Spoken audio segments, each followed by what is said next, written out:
Assalamualaikum warahmatullahi wabarakatuh. Apa kabar teman-teman? Melalui video ini kita akan belajar bagaimana tata cara memegang mushaf saat sholat, ketika sholat. Simak videonya sampai habis.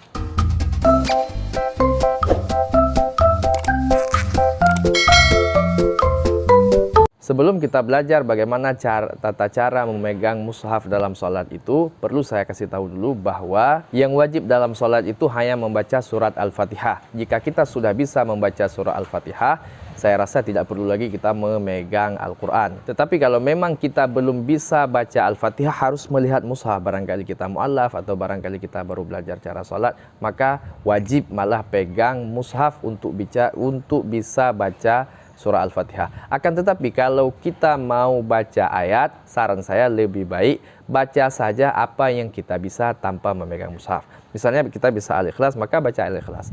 Kita bisa A'taina, Inna A'taina, maka Al-Kautsar, maka baca Al-Kautsar saja. Dan lain-lain surat yang apa yang kita bisa, maka itu yang kita baca. Kenapa? Karena saat kita memegang Al-Quran, di sini ada risiko lain nanti.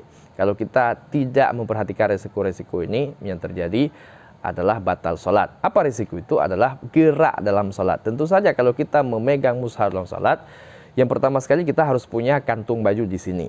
Dan Al-Quran yang kita pegang itu haruslah Al-Quran yang kecil yang muat dalam kantung. Nah, bagaimana caranya? Ini misal adalah mushaf. Maka mushaf ini kita taruh dalam kantong saat kita hendak sholat. Allahu Akbar. Lalu kita nggak bisa baca Fatihah, maka kita buka Al-Quran dan kita lihat. Bismillahirrahmanirrahim. Alhamdulillahi rabbil alamin. Ar-Rahmanir-Rahim. Setelah selesai, waladdallin. Amin. Kemudian kita taruh lagi mushaf di sini. Tapi tentu perhatikan gerak kita itu jangan terlalu banyak.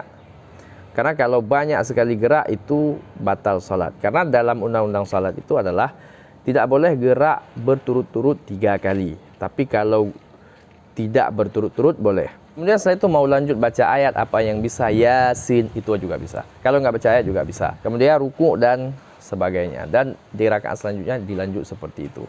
Tapi saran saya kalau memang kita bisa membaca ayat pendek saja dan bisa membaca Fatihah, tidak usah pegang mushaf dalam salat. Karena memegang mushaf dalam salat ini diperselisihkan oleh para ulama. Ada ulama yang mengatakan boleh, ada ulama yang mengatakan tidak boleh. Walaupun Imam Nawawi radhiyallahu an membolehkan.